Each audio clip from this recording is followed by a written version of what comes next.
Welcome back after the break. और viewers, show के segment में हम बात करना चाहेंगे central business district Punjab CBD पर। सीबीडी पंजाब असल में है क्या, इसको बनाने का मकसद क्या है, और सीबीडी पंजाब ने अब तक कौन कौन से प्रोजेक्ट्स जो है सक्सेसफुली डिलीवर किए हैं। इस पर डिस्कशन के लिए I am having along with me executive director technical CBD Punjab Riyaz Hussain sahab. Riyaz साहब, बहुत शुक्रिया आपके वक्त का।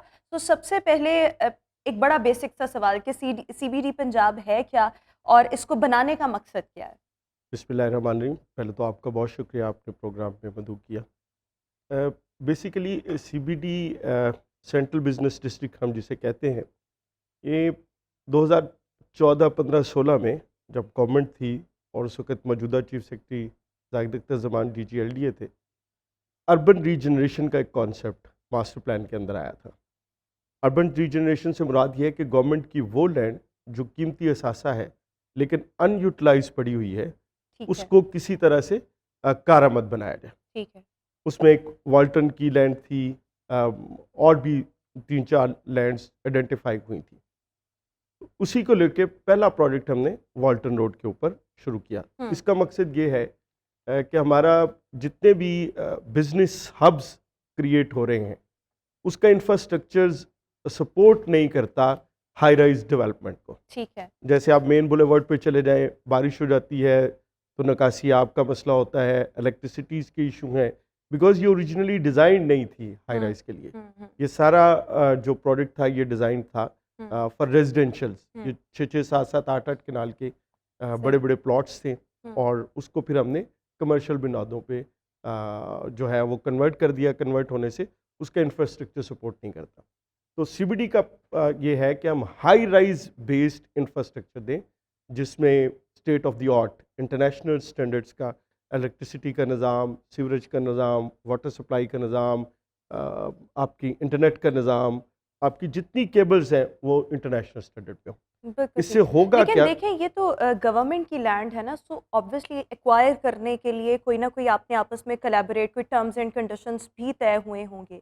सो वो क्या चीज़ें थी और किस तरह से इसको इनिशिएट किया गया? देखिए, गवर्नमेंट ने जितनी भी लैंड थी, कैबिनेट ने इसका एक फार्मूला तय किया। वो फार्मूला ये था कि जिसकी जितनी लैंड है उसको इसके रेवेन्यू में से शेयर मिलेगा। जैसे गवर्नमेंट की लैंड है तो गवर्नमेंट हमारा जितना खर्चा होगा डेवलपमेंट में, वो करने के बाद हम गवर्नमेंट को उसका शेयर दे देंगे। तो वो कैबिनेट से, फेडरल कैबिनेट ने भी इसको अप्रूव किया और प्रोविंशियल कैबिनेट ने भी अप्रूव किया। इसमें लैंड आ रही है सिविल वाल्टन की, अगर हम बात करें तो उसमें सिविल एविएशन की लैंड है, कुछ लैंड गवर्नमेंट ऑफ पंजाब की है। तो वो सारी की सारी ट्रांसफ़र हुई गवर्नमेंट ऑफ सीबीडी के नाम पे। फिर हमने उसको सेल किया। जैसे आपको पता होगा कि हमने 42 करोड़ पर केनाल एवरेज प्राइस के ऊपर हमने सेल किया, जो कि हाईएस्ट है इन द टाउन। इससे ज़्यादा महंगी ज़मीन कहीं नहीं बिकी। तो हमने अभी तक तकरीबन 8 से 9 प्लॉट सेल किए हैं और 60 बिलियन का रेवेन्यू हमने जनरेट किया। सही। अभी तक कौन कौन से प्रोजेक्ट्स हैं जो आप ऑलरेडी मुकम्मल कर चुके हैं, और ये आपने इनिशिएटिव कब लिया था? बैक इन 2015 एंड 16, 15-16 में आपने इसका आगाज़ किया था, नहीं, राइट? 15-16 में ये कॉन्सेप्ट डेवलप हुआ था। अथॉरिटी बनी है 2022 में। 2022 में। सो फिर अभी तो इसको 1 साल हुआ है। एक साल कुछ महीने हुए। 1 साल में कोई प्रोजेक्ट्स जो बिल्कुल कंप्लीट हुए हैं? हमारा लैंडमार्क प्रोजेक्ट कलमा चौक है। जैसे अच्छा। आपने देखा होगा, पहले तो हमने 60 बिलियन की ऑक्शन, सक्सेसफुल ऑक्शन की as per rules and regulation of the government. तो एक तो पहली अचीवमेंट ये थी कि हमने 60 बिलियन का रेवेन्यू इकट्ठा किया, जो कि रिकॉर्ड है पूरे गुलबर्ग में। इस लेवल की आज तक प्राइस नहीं गई। तो हमने 40 करोड़ पर केनाल के हिसाब से हमने इसको सेल आउट किया। दूसरा लैंडमार्क प्रोजेक्ट सबसे इम्पोर्टेंट था हमारी रीमॉडलिंग ऑफ द कलमा चौक, क्योंकि कलमा चौक के ऊपर सेंटर पॉइंट के ऊपर जो एक बॉटल नेक बनती थी, उसकी वजह से लिबर्टी से पीछे तक लंबी कितारें लग जाती। सही। तो हमने सेंटर पॉइंट को सिग्नल फ्री किया। उसके लिए हमने अंडरपास के नीचे से 2 अंडरपास निकाले। एक जो सीबीडी को डायरेक्ट जाएगा और दूसरा अलीजेब रोड को आपको फ्री एक्सेस मिलेगी to the DHA, Gulberg, cavalry और कैंट की तरफ फ्री एक्सेस प्रोवाइड करता है। अच्छा, इसके बाद जो हमारा इंटरनल इंफ्रास्ट्रक्चर है, फेज़ 1 का इंटरनल इंफ्रास्ट्रक्चर तकरीबन 90% कंप्लीट हो चुका है, जिसमें सीवर की लाइन बिछ गई है, इलेक्ट्रिसिटी की अंडरग्राउंड लाइन बिछ गई है। हमारी इस वक्त हार्डस्केप और लैंडस्केप चल रही है। रोड्स हमारी मुकम्मल हो चुकी हैं। फेज़ 2 एंड 3 उसके ऊपर हम सब बेस 1 अचीव कर चुके हैं। सही। और जो सीएम साहब ने हमें टारगेट दिया है, हम्म, हमने इसको मुकम्मल करना है नेक्स्ट 60 डेज के अंदर। बिल्कुल ठीक। तो हम मेन बुलेवार्ड को वाल्टन रोड के साथ कनेक्ट करने जा रहे हैं। तो ये एक नया रूट बन जाएगा। इसकी वजह से वो लोग जो बरकत मार्केट की तरफ से या कैनाल की तरफ से आते थे और फिरोजपुर रोड को लेकर डीएचए की तरफ जाते थे या कैंट की तरफ जाते थे या वाल्टन एरिया की तरफ जाते थे, उनको एक नई लिंक मिल जाएगा कि वो सीधे अंडरपास से आएंगे और सीधा वाल्टन रोड क्रॉस कर जाएंगे।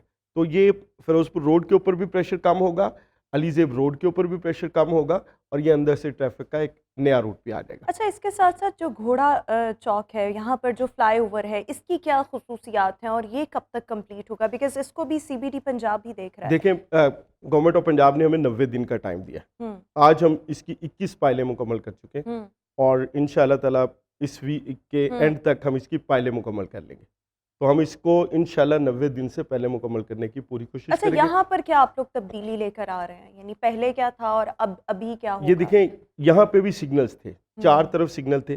जो कैंट की तरफ से डिफेंस की तरफ आती थी रोड, और जो डिफेंस से कैवलरी की तरफ लोग आते थे और फिर वो दोबारा ऊपर जाते थे, तो इस जंक्शन के ऊपर पीक आवर्स में तकरीबन घंटों ट्रैफिक रुकती थी।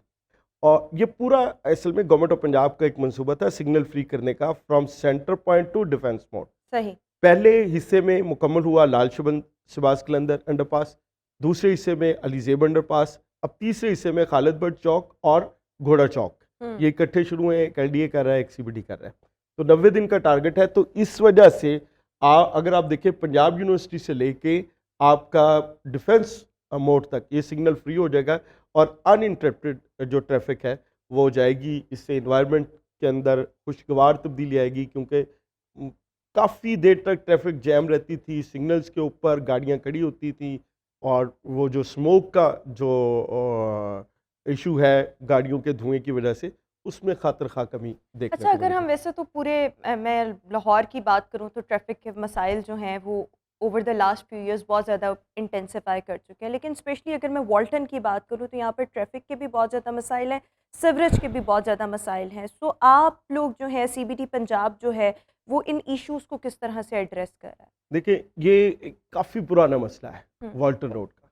असल में प्रॉब्लम शुरू होती है एडीए नाला से। ठीक है। एडीए नाला बेसिकली एयरपोर्ट ड्रेन है। जब एयरपोर्ट बना था तो उसके बारिशी पानी को लाने के लिए एक ड्रेन डेवलप की गई थी जो सत्तू कतला में गिरती थी। और ये मरियम कॉलोनी और क्रिश्चियन कॉलोनी और फिर नवाज शरीफ कॉलोनी से गुजरते हुए एसओएस विलेज के नीचे से जाते हुए ये सत्तू कतला में जाती है। जैसे जैसे वक्त गुजरता गया, डेवलपमेंट होती गई, तो ये एयरपोर्ट जो ड्रेन थी ये सीवरेज नाला बन गया।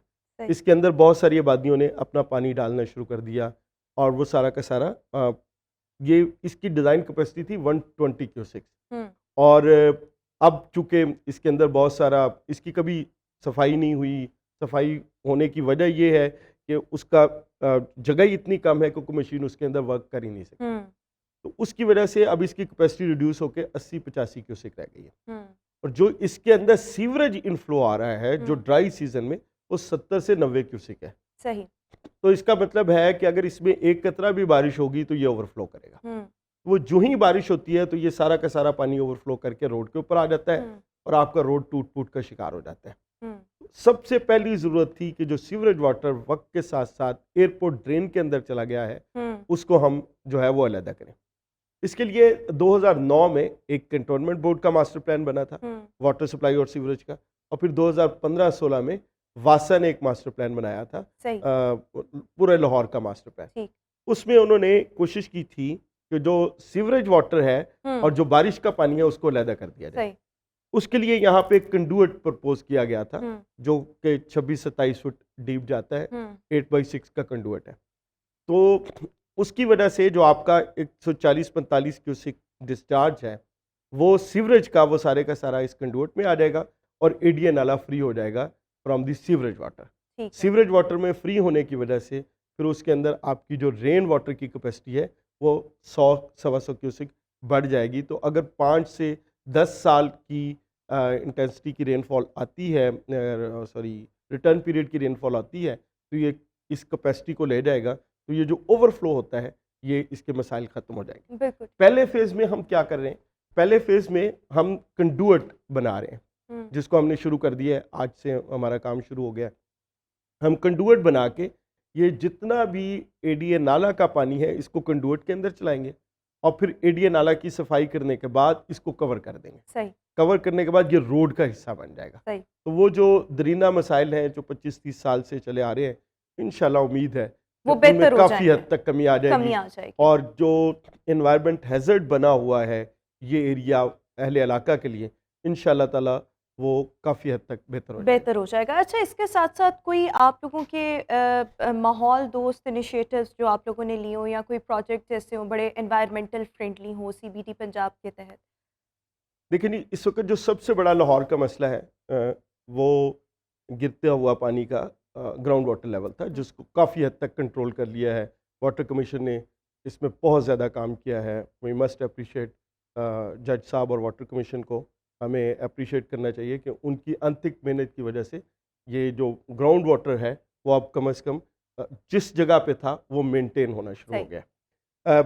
हमने जो फैसला किया था, जो सबसे पहले हम सीबीडी बनाई थी, और सीबीडी बनाने का मकसद यही था कि हम इसमें माहौल दोस्त जो है वो सारे के सारे फीचर्स शामिल करेंगे। सही। हमारा जो बाय लॉस है हम्म, उसके मुताबिक बारिश का एक कतरा भी बाहर नहीं जाएगा। Hmm, that will be recharge into the ground water. Hmm, और उसके लिए हमने एक लेक भी प्रपोज की है, रेन वाटर रिचार्ज मैकेनिज्म भी डेवलप कर रहे हैं, उसको हमने अपने बाय लॉस का हिस्सा भी बना दिया है सही। कि जितनी भी बारिश होगी उसका पानी बजाय इसके कि हम बाहर किसी ड्रेन में फेंके और वो ड्रेन से दरिया में जाए और वो ज़ाया हो जाए, वो हमारे ग्राउंड वाटर रिचार्ज का हिस्सा लेकिन एक बनेगा। आखिरी सवाल, क्योंकि हमारे पास अब वक्त की किल्लत है, मैं ये भी जानना चाहूँगी ये सब आप जो बातें करें ऑब्वियसली ये बड़ा इन्वायरमेंटल फ्रेंडली है, या जो आपने कहा सीवरेज के इश्यूज़ को भी जिस तरह से एड्रेस किया जा रहा है उससे प्रॉब्लम्स भी जो हैं वो काफ़ी हद तक मिनिमाइज हो जाएंगे, लेकिन एक आम आदमी को इससे क्या फ़ायदा होगा? सीबीडी पंजाब का क्या फ़ायदा है एक देखिए, लेमैन को?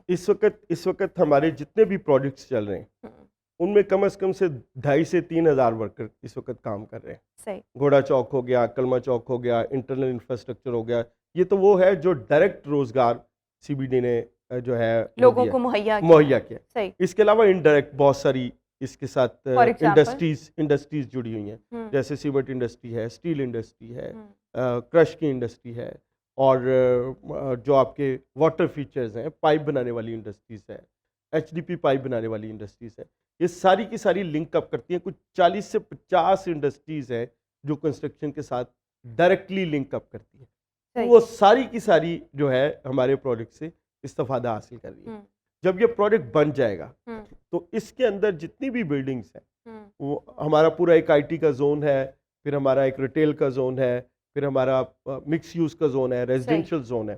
तो we are going to provide huge amount of रोजगार लोगों को हम बहुत ज़्यादा देने जा रहे हैं इसके बिल्कुल अंदर। ठीक। सो और सबसे ज़्यादा हमारा इसका ख्याल बड़ा है कि फ़ायदा तो यही है कि लोगों को रोज़गार जो है 600 वो अरब मिल रहा है। रुपए की तकरीबन इसमें इकोनॉमिक एक्टिविटी होगी जब ये अपने पीक पे चला जाएगा। बिल्कुल ठीक हो गया। थैंक यू सो मच रियाज हुसैन साहब, हमारे साथ शो का हिस्सा थे। व्यूअर्स, अभी हम शो में एक ब्रेक शामिल करेंगे। Will see you after this short break. Welcome back after the break. और व्यूअर्स, अभी शो के सेगमेंट में ज़रा हम ट्रैवलिंग पर बात करना चाहेंगे। जब हम इन्फ्लेशन की बात करते हैं तो महंगाई ने सबको बहुत ज़्यादा मुतासर किया है, लोगों के रोज़गार बहुत ज़्यादा मुतासर किए हैं, डेली लाइफ बहुत ज़्यादा मुतासर हुई है, लेकिन लोगों के शौक़ भी ऑब्वियसली बहुत ज़्यादा मुतासर हुए हैं। अब हम जब ट्रैवलिंग की बात करते हैं तो ये कोई ज़रूरत नहीं है, लेकिन ये शौक़ होता है, या कभी कभी ऐसे होता है कि आप बहुत ज़्यादा टायर्ड हो गए, आपकी सोल बहुत ज़्यादा टायर्ड हो गई है, तो फिर आपका दिल करता है अच्छा किसी एक लॉन्ग वेकेशंस पर जाया जाए, नॉर्दर्न एरियाज चला जाया जाए।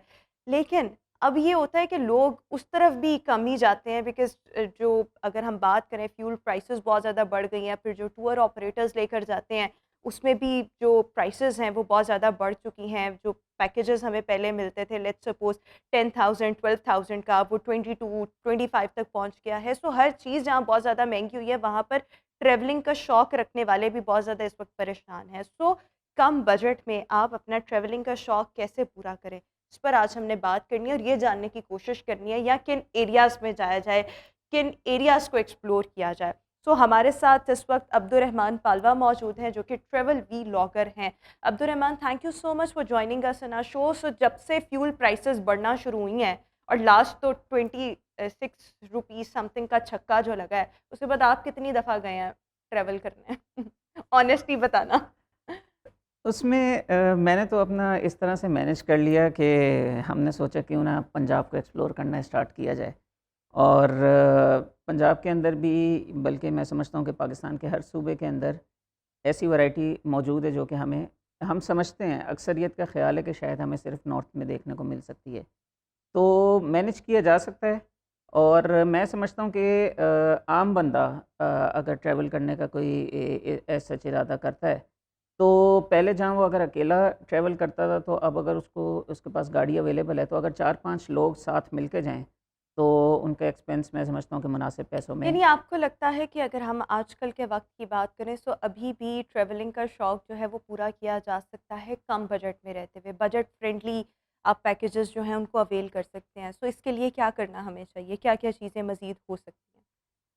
पहले नंबर पे तो इस तरह के, अगर कोई अकेला पहले ट्रैवल करते थे, तो अब अगर 4-5 दोस्त मिल के जाएँ, तो अगर किसी होटल के रूम का किराया मिसाल के तौर पे 3000 है, तो अगर वो 3 लोग हैं या 5 लोग हैं, तो अगर अकेला पे करेगा तो वो 3000 ही होंगे, लेकिन अगर वो 2-3 दोस्त होंगे तो वो डिस्ट्रीब्यूट हो जाएगा। इसी तरह से जिस गाड़ी पे अगर वो ट्रैवल कर रहे हैं, तो उसका फ्यूल भी इसी तरह से डिस्ट्रीब्यूट होगा। तो मैं समझता हूँ कि ये एक अच्छी ऑप्शन है।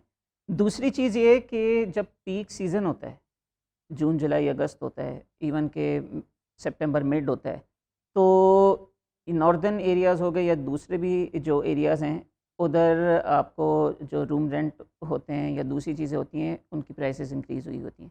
तो अगर बंदा थोड़ा ऑफ सीज़न में उन एरियाज़ में ट्रैवल करे, तो वही रूम जो 10,000 या कई दफ़ा होता है 20,000 तक का भी मिल रहा है, तो वो ऑफ सीज़न में आपको 1 डेढ़ हज़ार में भी ईज़िली मिल अच्छा, सकता है। 20,000 वाला 1,000 में भी मिल हमने जाएगा। देखा है मिसालें हमारे सामने हुँ। नारायण कागान के अंदर हम देखते हैं। अब भी ऐसे होता है कि जब टूरिस्ट बहुत ज़्यादा तादाद में आ जाते हैं, क्राउडेड हो जाता है एरिया, तो फिर इस तरह की सिचुएशन देखने को मिलती है। मैंने तो 50,000 तक की भी एग्ज़ाम्पल सुनी है कि हुँ। फैमिलीज़ को सिर्फ़ रात गुज़ारने के लिए इस तरह की सिचुएशन से गुज़रना पड़ा है। बिल्कुल ठीक। अच्छा, इसके साथ-साथ अगर हम बात करें ऐसी जगहों की जो कि सस्ती हों, बजट फ्रेंडली हो, वहाँ जाके आपका एक्सपेंस कम आए, ट्रैवलिंग भी आपकी कोई इतनी एक्सपेंसिव ना हो, ऑब्वियसली फिर ये आपको जगह सूट करती हैं जो आपकी नियरेस्ट हों।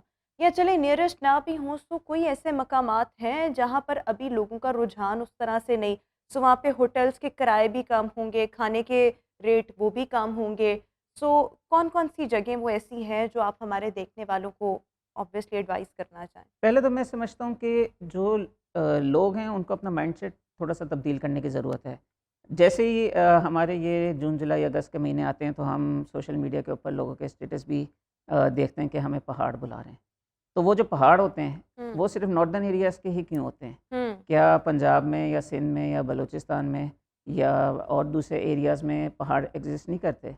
तो वो लोगों का एक जो माइंडसेट है, उसको थोड़ा-सा चेंज करने की ज़रूरत है। फिर बर्फ़बारी, स्नोफॉल एन्जॉय करने के लिए पहला नाम हमारे ज़हन में मरी का ही आता है। जबकि हुँ। हमारे इस तरफ जिसको जनूबी पंजाब या वसेब कहते हैं, उधर फोर्ट मनरो पे भी, या इवन के मुबारकी टॉप जो एक्स सीएम पंजाब रहे हैं गुलज़ार साहब, उनका जो एरिया है, उधर भी ऐसे एरियाज़ मौजूद हैं जिधर स्नोफॉल होती है।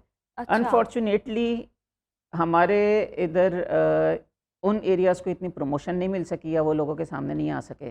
तो पिछले कुछ अरसे में टीडीसीपी ने इस हवाले से कुछ काम भी किया है कि उन एरियाज़ को भी प्रमोट करने की कोशिश की है कि लोगों को एक मुतबादिल ऑप्शन भी मिल सके। तो मैं समझता हूँ कि उधर थोड़ा-सा ये है कि होटल्स एग्ज़िस्ट नहीं करते, तो आपको थोड़ा-सा मैनेज करके निकलना पड़ता है कि आप डे टाइम में अगर डीजी खान से निकलते हैं, तो उसी टाइम पे आपने डे टाइम में विज़िट करके जस्ट वापस आना है। हुँ। तो ऐसे चंद हैं। फिर अगर पंजाब की लेवल पे घूमने का इरादा है, तो टीडीसीपी ने एक ऐप बनाई है, हुँ। जिसमें उन्होंने मुख्तलिफ़ एरियाज़ को पॉइंट आउट कर दिया है। और उसके अंदर अगर मैं खेवड़ा में मौजूद हूँ, तो उसके नियरेस्ट जो एरियाज़ हैं, वो भी उस ऐप से हमें पता चल सकते हैं कि अगर हम इधर आए हैं, तो इसके नियरेस्ट एरियाज़ कौन से हैं जिधर हम घूम सकते हैं। कलर कहार डिस्ट्रिक्ट काफ़ी कलर कहार जो है काफ़ी रिच है। मैं समझता हूँ चकवाल डिस्ट्रिक्ट जो है, वो देखने से ताल्लुक़ रखता है। उधर भी वाटरफॉल्स मैं ख़ुद देख कर आया था। यहाँ से इतना ज़्यादा डिस्टेंस नहीं है, 240-250 किलोमीटर्स है। तो अगर हमें इतने ही डिस्टेंस में ऐसी वैरायटी मिली है, तो मैं समझता हूँ उसको एक्सप्लोर करना चाहिए। बिल्कुल ठीक। अच्छा, इस सब के साथ-साथ जिस तरह से आपने कहा कि आप ऑफ सीज़न चले जाएं, क्योंकि तब आपको जो रूम रेंट है वो भी कम मिलेंगे और ऑब्वियसली चीज़ें जो हैं वो मैनेज करना, बजट मैनेज करना आसान होता है। सो ऑफ सीज़न में आप कौन कौन से जो मंथ्स हैं वो हमारे देखने वालों को रिकमेंड करेंगे कि इन सीज़न्स में या इन मंथ्स में आप जाएं और आप की ट्रैवलिंग जो है वो कम बजट में हो सकती है? नॉर्थ में तो अमूमन नवंबर के एंड से या दिसंबर के मिड तक बर्फ़बारी स्टार्ट होना शुरू हो जाती है। हुँ, तो ये सितंबर से लेके नवंबर तक जो है उस सीज़न में उधर जा सकते हैं। मैं लास्ट ईयर जब गया था इसी सीज़न के अंदर, तो हमने एक ऐसे होटल में स्टे किया था जहाँ पे हम 2 लोग थे हुँ। और हमने 800 उनको पे किया था एक रात का, तो हमें पर पर्सन 400 पड़ा था। और उसने फिर हमें बताया था कि जब सीज़न होता है तो यही कमरा जिसमें हम आपको दे रहे हैं, हम 7-8 हज़ार से कम का नहीं देते। हुँ। तो इस तरह काफ़ी एज मिल जाता है। अच्छा, सो ये आपने कहा कि मतलब मैं ऑफ अपने सीज़न जो है एक्सपीरियंस से वो बता रहा जाना चाहिए। हूँ। हाँ। बिल्कुल ठीक है, आप अगर अपना एक शौक जो है वो कम पैसों में भी पूरा कर सकते हैं, ऑब्वियसली आपने अपना थोड़ा-सा स्केड्यूल उसको थोड़ा-सा रोटेट करना है, तो आप जा सकते हैं, इट्स ईज़ी। अच्छा, इस सब के साथ-साथ एक और ये चीज़ कि अगर आपको होटल्स वग़ैरह महँगे मिल रहे हैं या अगर आप सीज़न में जाते हैं, तो कैंपिंग कैसी रहती है? कोई हॉस्टल्स वग़ैरह, वहाँ के मकामी लोगों के साथ स्टे करना, would you recommend this kind of option?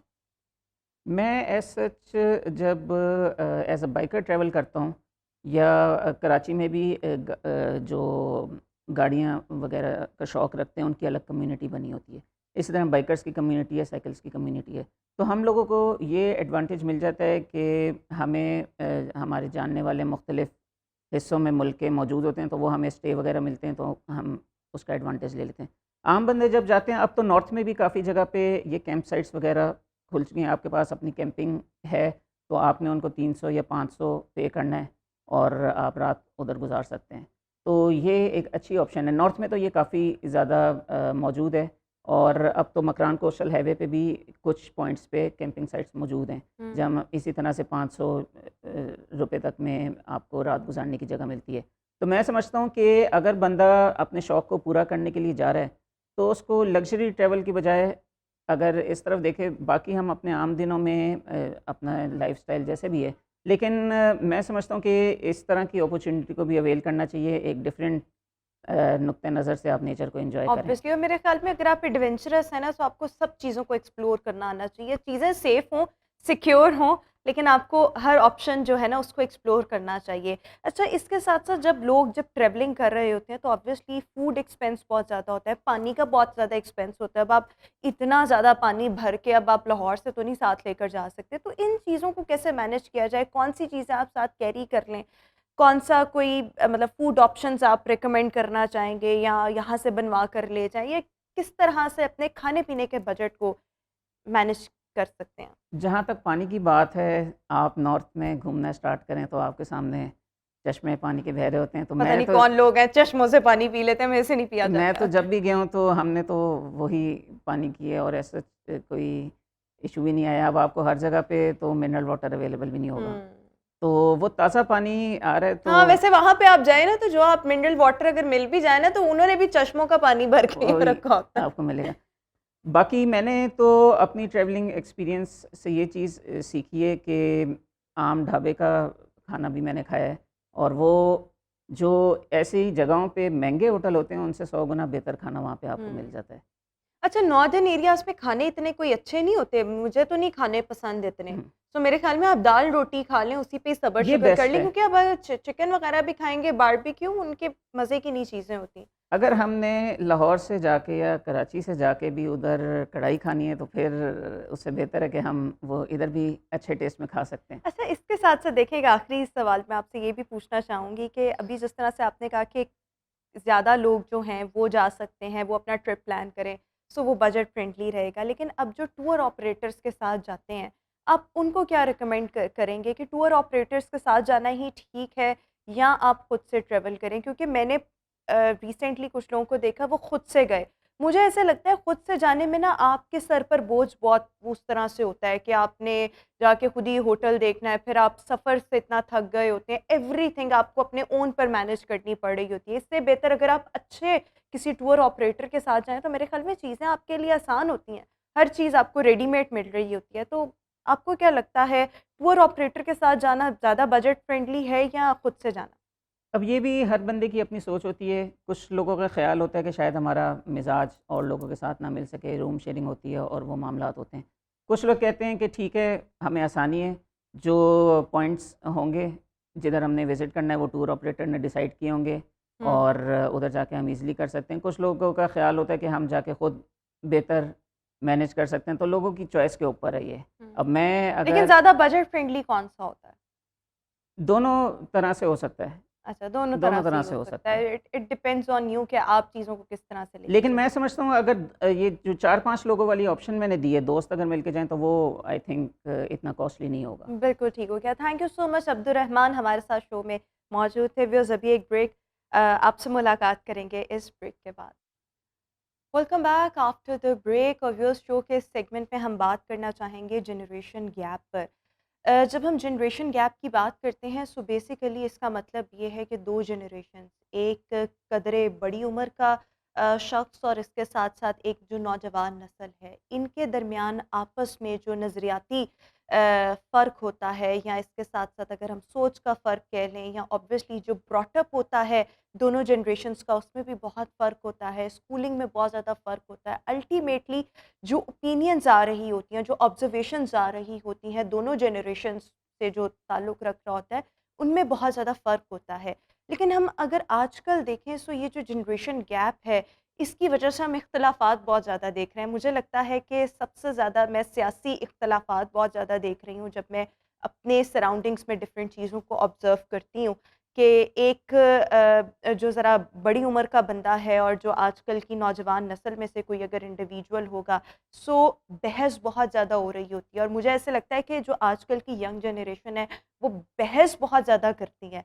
So yes, अगर हम जनरेशन गैप को देखें सो ऑब्वियसली इसके कुछ ना कुछ एडवांटेजेस भी होंगे, but there are some disadvantages to.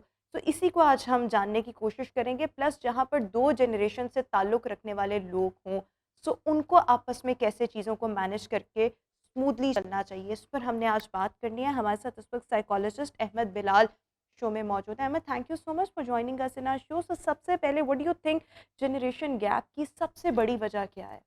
उसकी सबसे बड़ी वजह बोली का फ़र्क होना है और एक्सपेक्टेशंस का फ़र्क होना है। एक नस्ल की एक्सपेक्टेशंस और होती हैं, दूसरी नस्ल की एक्सपेक्टेशंस और एस्पिरेशंस और होती हैं और उनकी गुफ्तगू में बहुत फ़र्क होता है। जैसे अब मेरे जो स्टूडेंट्स हैं, वो मुझे ऐसे-ऐसे अल्फ़ाज़ सिखा रहे होते हैं, जब मैंने सुने भी नहीं होते। हुँ, तो जैसे-जैसे नस्ल बदलती जाती है, अल्फ़ाज़, एस्पिरेशंस, पॉलिटिकल व्यू पॉइंट्स बदलते रहते हैं। ये नेचुरल है और ये किसी हद तक अच्छी बात भी है, वरना तो स्टैग्नेंसी हो जाती है ना। हुँ।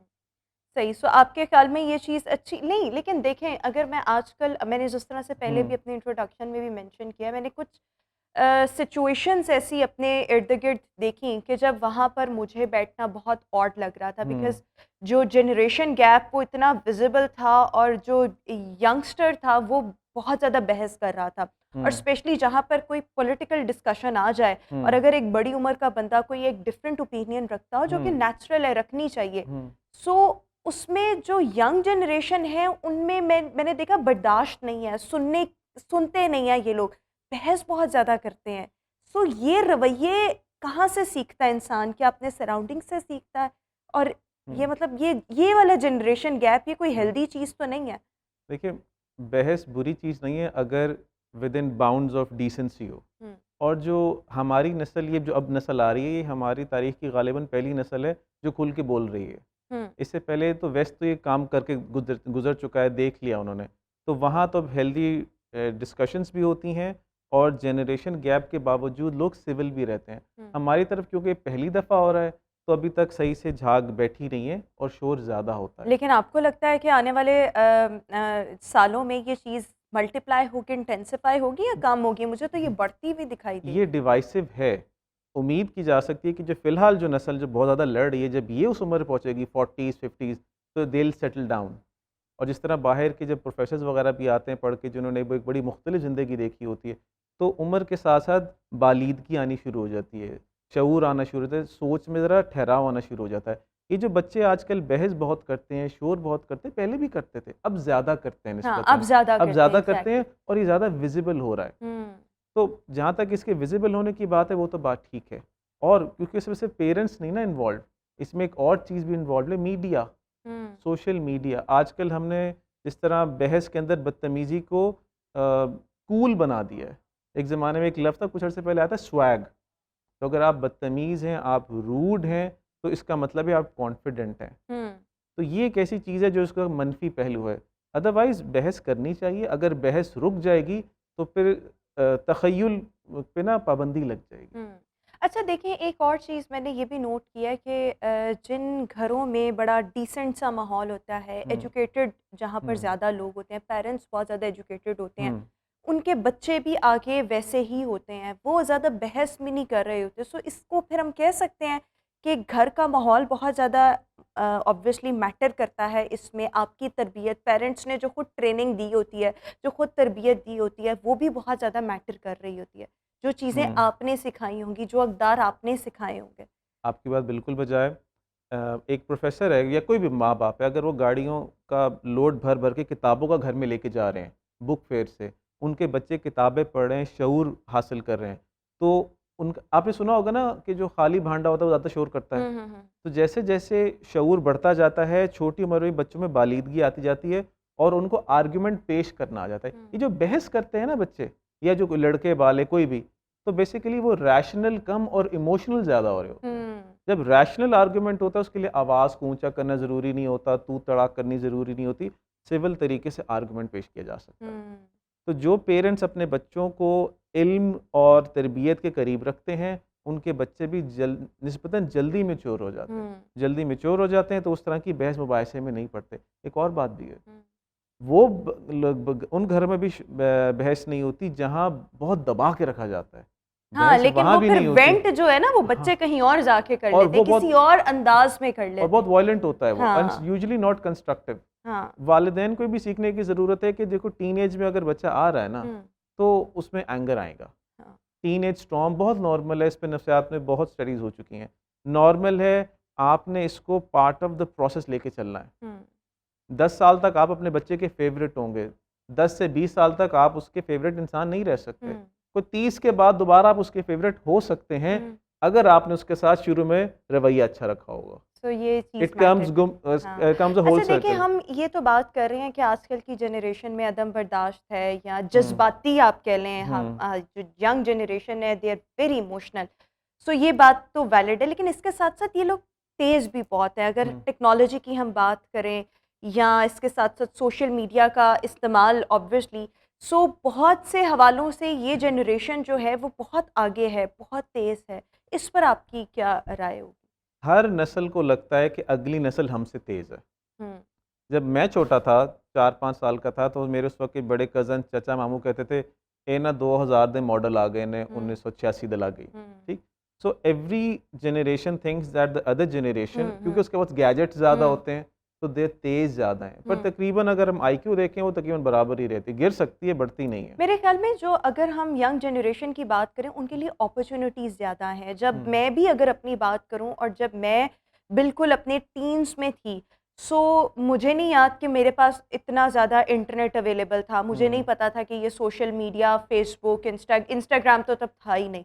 सो ये चीज़ें हम मुझे भी नहीं थी, और अब जब मैं आजकल की जनरेशन को देखती हूँ, उनकी एक्सेस में है सारी चीज़ें। सो ये चीज़ें भी तो बहुत ज़्यादा मुतासिर कर रही होती हैं ना आपको। ऑब्वियसली अगर आप तेज़ हैं, आपकी रैशनल अप्रोच है, आपकी रीज़निंग स्ट्रॉन्ग है या बहुत ज़्यादा प्रोडक्टिव हैं, सो उसमें ये चीज़ें भी बहुत मैटर कर रही होती हैं। आप किस एनवायरनमेंट में रह रहे हैं, आसपास का माहौल, सोशल मीडिया, टेक्नोलॉजी, ये चीज़ें भी आपको बहुत ज़्यादा फास्ट बनाती हैं। ये डिस्ट्रैक्शन ज़्यादा हैं। उसका अगर आप देखें, इस जो जिसे आप फास्ट कह रही हैं, उसे हम कहते हैं स्ट्रीट स्मार्ट होना। यानी एक लड़का एक पैम्पर्ड एनवायरनमेंट में किसी अच्छे स्कूल में पढ़ा होगा, वो इतना तेज़ नहीं होगा बिनिस्बत उस लड़के के जो सड़क पे घूम रहा है। वो स्ट्रीट क्योंकि स्मार्ट उसको दुनिया देख रहा है। यस, तो वो स्ट्रीट स्मार्ट ज़्यादा है, उस लिहाज से फास्ट है। ठीक। पर ये जो गैजेट्स हैं, इतना ये चीज़ें ज़्यादा डिस्ट्रैक्शंस भी तो हैं। अब देखें, आजकल के बच्चे किताबें क्यों नहीं पढ़ते? किताब पढ़ना उनके लिए अजाब है। क्यों? जबकि जब हम छोटे थे तो होती ही किताबें थी, किताबें पढ़ते रहते थे। तो अब ये डिस्ट्रैक्शन ज़्यादा हैं, ये रैशनल थॉट को उल्टा रोकती हैं। सही। यानी 10 सेकंड के लिए एक सोच को दिमाग में बांध के उसको सोचना ही पहाड़ लगता है। So these gadgets, these access to Facebook, Snapchat, Instagram stuff, these are more of impediments hmm. Than something productive. अच्छा, इसके साथ साथ अगर आप एक और ये चीज़ देखें कि टेक्नोलॉजी को आप किस हद तक रिस्पॉन्सिबल ठहराएंगे, अगर हम जनरेशन गैप की बात करते हैं, टेक्नोलॉजी का इसमें कितना अमल दखल है? टेक्नोलॉजी ने दूर के जो मसाइल थे वो करीब ले आए हैं, दूर के मौाक़े भी करीब ले आए हैं। हम्म। टेक्नोलॉजी एक बेसिकली एक जिस तरह साइंस एक टूल है ना, साइंस को आप किसी तौर पे इस्तेमाल कर लें, उससे आप बिजली बना लें या बम बना लें, आपके हाथ में। टेक्नोलॉजी इज़ फाइन, इसमें पेरेंट्स का बड़ा हाथ है। आप किस कदर टेक्नोलॉजी उनके हाथ में दे रहे हैं और कितनी अनरिस्ट्रिक्टेड दे रहे हैं। हम्म। अगर बहुत अनरिस्ट्रिक्टेड होगी, अनचेक्ड होगी, तो गालिबन लाजमन ही गालिबन इम्कान है कि वो मनफी तरफ चली जाए। हम्म। तो टेक्नोलॉजी से फ़र्क पड़ता है। टेक्नोलॉजी से अगर एक बच्चा हर वक्त इंस्टाग्राम पे बैठा हुआ रील्स देखी जा रहे हैं, तो ऑब्वियसली पेरेंट्स से कनेक्ट नहीं कर पाएंगे, क्योंकि वहाँ उनको इतना ज़्यादा डोपामीन मिल रहा नहीं है। नहीं, मैं ये आप बिल्कुल ठीक बात करें, हम्म, इसका एक एस्पेक्ट तो ये बिल्कुल हम्म, डेफिनेटली है, लेकिन अगर आप प्रोडक्टिव वे में टेक्नोलॉजी का इस्तेमाल कर रहे हैं, हम्म, सो आपको नहीं लगता ये चीज़ें पॉजिटिवली भी इम्पैक्ट करती हैं? मतलब आज के बच्चे जितना आईटी में जो कुछ कर रहे हैं वो हम्म। पहले वालों ने नहीं किया, बिकॉज वो उनका एक्सपोजर है, उनको तजर्बा है, उन्होंने अपने इर्द गिर्द देखा है, लोगों को करते हुए देखा है। अगर तो ऐसा हो जाए तो बहुत अच्छी बात है, हाँ। पर सोशल मीडिया टेक्नोलॉजी का जितना इस्तेमाल है उसमें पॉजिटिव निस्बतन कम है। कोशिश की जा सकती है, गाइड किया जा सकता है आज के बच्चों को, और बहुत से आईटी में लोग नाम कमा भी रहे हैं, हम्म। पर बहुत ज़्यादा इसका इस्तेमाल अनप्रोडक्टिव भी है। मतलब इंटरनेट का जो टोटल यूजेज है, टोटल यूजेज वो अनप्रोडक्टिव ज़्यादा है, प्रोडक्टिव बहुत कम है। हम कोशिश कर मेरे ख्याल में सकते ये हैं। आप पे डिपेंड करता है ना कि आप उसको किस तरह से मैं इस्तेमाल ग्लोबल डाटा की बात कर रहा हूँ, हाँ। तो ग्लोबल डाटा है इंटरनेट का कि कितना प्रोडक्टिव और कितना अनप्रोडक्टिव है, हम्म। तो प्रोडक्टिव बहुत ही थोड़ा है उसमें से, हम्म। क्योंकि इंसान की तबीयत ही ऐसी है। हम्म। अच्छा, लेकिन इसके साथ साथ एक और ये चीज़ कि कम्युनिकेशन का कितना रोल होता है? क्या कम्युनिकेशन गैप भी जनरेशन गैप की एक वजह है? कम्युनिकेशन गैप से ही तो जनरेशन का गैप आता है, हाँ। क्योंकि वो घर जहाँ वालिदैन बड़े बच्चों के साथ फ्रेंडली रहते हैं, हम्म। वहाँ जनरेशन गैप इतना ज़्यादा होता नहीं, और होता भी है तो माँ बाप समझते हैं कि ये एवोल्यूशन का नॉर्मल प्रोसेस है, कल इन बच्चों ने भी हमारी जगह ही आ जाना है। हम्म। अगर आज इनको रॉक म्यूज़िक अच्छा लग रहा है और हम हमारी गज़लों पे नाक चढ़ा रहे हैं, तो आप देखें कुछ अर्से बाद वो बच्चे गज़लों पे आ जाते हैं, और उससे अगली नस्ल जो होती है वो पॉप पे आ जाती है, जो ज़माने का पॉप होता है। तो इशू यहाँ होता है जब वालिदैन नाक चिढ़ाना शुरू कर देते हैं, ये क्या सुन रहे हो, ये क्या कर रहे हो, ये क्या खा रहे हो। अब आपके ज़माने में अगर नहीं थे मोमोज़ और अगर नहीं थे सुशी लाहौर में अवेलेबल, तो अगर अब बच्चे खा रहे हैं तो क्या मुज़ायका इसमें, उनको फ्लेवर ले लेने दें। आपके ज़माने में जो इन चीज़ थी आपने की, अब 60s का फ़ैशन 70s का फ़ैशन, अपने बुज़ुर्गों की तस्वीरें देखें तो अपने ज़माने के फिट फ़ैशन किया करते थे वो, अब वो एक और जोन में है। तो अब बच्चे ये, और हर इंसान का इर्तिका है, मेरा ये ख्याल है इसको रोकना नहीं चाहिए। आप अगर बच्चे को वहाँ से आ लेने देंगे ना कि अपने शौक पूरे कर ले, उसके बाद आना उसने वो भी आए वही है, ट्रैक पर ही आएगा। आना उसने वही है। ये इर्तिका का तरीका है। अगर आप रोकते हैं तो फिर पानी तो रास्ता बना ही लेता है, लेकिन फिर वो रास्ता बनाएगा, फिर आप उस रास्ते में नहीं होंगे, फिर you will be ignored, you will be like irrelevant. तो जो वालिदैन कहते हैं कि हम इग्नोर्ड फील करते हैं, बच्चे आंखें नहीं लगते, बच्चे बात नहीं करते, क्यों नहीं बात करते? आपने दोस्ती नहीं डाली उसके साथ, और उसमें ओनस ज़्यादा वालिदैन पे है। अच्छा, वैसे जहाँ जनरेशन गैप हो वहाँ पर दोस्ती हो सकती है, और अगर हो सकती है तो दो लोगों का रवैया आपस में कैसा होना चाहिए फिर? बिल्कुल दोस्ती हो सकती है। कई वालिदैन हैं जो अपने बच्चों के साथ बिल्कुल दोस्ताना रहते हैं। और सुना चौधरी टैट हैं ठश, ठीक है, बिल्कुल नॉर्मल रहते हैं, बाइक पे चलिए, फलाना करिए, बाकी मामलात में बिल्कुल कैजुअल। क्यों? उनको पता है यार अगर मैं करीब नहीं होगा ना तो कोई और करीब हो जाएगा मेरे बच्चे के, और जो और करीब होगा he might not have the best interest of my child at heart. तो मुझे दोस्ती डालनी है। अब इस पर अगर कहा जाए कि बच्चे वालिदैन की इज्जत करें, वालिदैन करवाएं ना, वालिदैन ऐसे रोल मॉडल्स बने। बच्चे लेक्चर नहीं सुनते, बच्चे अमल देखते हैं।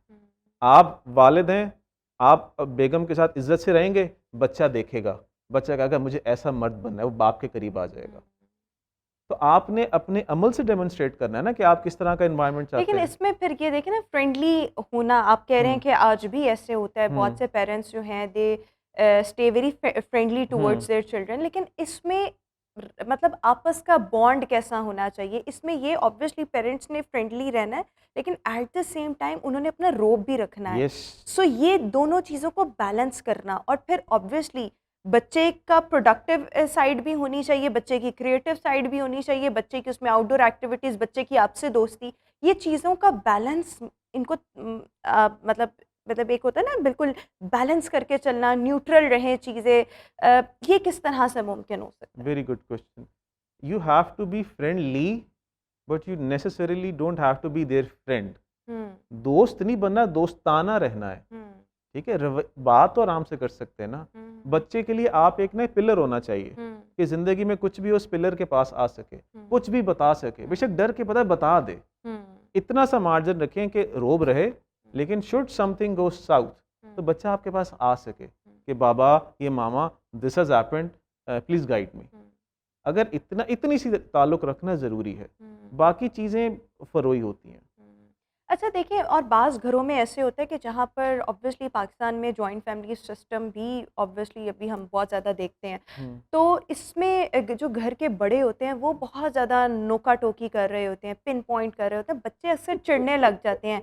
वो पेरेंट्स उस तरह से नहीं बीच में इन्वॉल्व होते, लेकिन जो घर के दादा दादी, नाना नानी, उनका जो किरदार होता है ना, वो बच्चे बहुत इरिटेट हो रहे होते हैं। तो इस तरह से फिर बच्चे ऑब्वियसली वो अब मतलब अपसेट भी होंगे, वो बदतमीज़ी भी कभी-कभी कर जाएँगे। सो इसमें पेरेंट्स का क्या रोल बनता है कि यानी कि एज़ अ मीडिएटर का रोल बनता है ना कि बैलेंस एग्जैक्टली, करके चलें। So exactly. घर में जहाँ पर ऑब्वियसली वो बुज़ुर्ग बुज़ुर्ग हैं, घर के बड़े हैं, आप उनको भी नहीं कुछ कह सकते, ये आपके बच्चे हैं, ये बहक जाएँगे। तो पेरेंट्स को फिर कितना अक्लमंदी के साथ इस तरह की सिचुएशन में चलना है और कैसे चलना है? बहुत ही मुश्किल काम है, चक्की में पिसने वाली बात है। ठीक है, एक पार्ट अपने वालिदैन है और एक पार्ट अपने तो बच्चे फिर हम हैं। जॉइंट फैमिली सिस्टम में ना यस, रहें? देखिए, बहुत अच्छी बात तो ये है कि आप जॉइंट फैमिली में ना रहें, मतलब ये कोई बहुत मज़े की जगह नहीं है जॉइंट फैमिली में रहना। लेकिन आई अंडरस्टैंड कि हमारी इस खित्ते में मजबूरी है कि जॉइंट फैमिली सिस्टम्स हैं, उसके फ़ायदे भी हैं, ऐसा नहीं कि जॉइंट फैमिली के सारे नुकसानात ही हैं। इससे बेसिकली वालिदैन ने अपने बच्चों को ठंडा रखना है, ठंडा रखने के लिए उनको समझाना बुझाना है, उन बी देयर फॉर देम। बच्चों का इश्यू होता है कि उनको लगता है कि our parents don't love us. हुँ। जैसे टीनेज में बच्चे जाते हैं, आप हमसे प्यार नहीं करते, you don't care for us, आप तो बस हैं। और because they think they don't bond with them, they don't vibe with them, हुँ। वो वाइब्स नहीं आ रही होती। और दादा दादी तो वैसे ही अच्छा, वैसे मज़े के दादा दादी भी होते हैं, नाना नानी, लाइक बहुत यो किस्म के, हुँ। Happy fun. ऐसे केसेस भी आते हैं जहाँ अम्मा अब्बा स्ट्रिक्ट होते हैं और दादा दादी बहुत नर्म होते हैं, ऐसा भी हो, स्पॉइल पैम्पर करने वाले। तो that is also one end of the मैं स्पेक्ट्रम। आइडियल सिचुएशन क्या होनी चाहिए फिर इसको आइडियल यहीं पर ही सिचुएशन ये एंड होनी कर चाहिए दें? कि अम्मा अब्बा थोड़े से सख्त हों हुँ। और दादा दादी थोड़े से नरम हों, हुँ। ये में रहना चाहिए ताकि, और दादा दादी और नाना नानी डिसिप्लिन ना करे बच्चों को। हुँ। देखो, डिसिप्लिन आपने अपने बच्चों को कर लिया, अब आपका काम है कि अपने क्या पोते नवासे नवासियों के लिए बी ए लाइक मज़े के अंकल, सांता क्लॉज, हुँ। सांता क्लॉज बने, चिल कराएं उनको, ठीक है। ठीक है। और उनकी तरबियत उनके माँ बाप पे छोड़ दें। हुँ। और मेरे अच्छा। ख़्याल में जब आप थोड़ा-सा फ्रेंडली रहते हैं, हम्म, चीज़ों को कम्युनिकेट कर रहे होते हैं और बहुत ही ज़्यादा दोस्ती वाला एनवायरनमेंट होता है, तो हम्म, बच्चे आपके ही रहते हैं। वो आपसे एग्जैक्टली। हर चीज़ शेयर करेंगे, इज़्ज़त भी करेंगे, एहतराम भी करेंगे।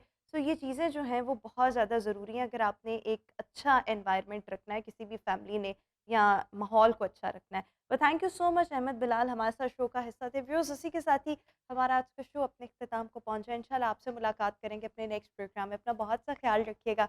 मुझे दीजिए इजाज़त। अल्लाह हाफ़िज़।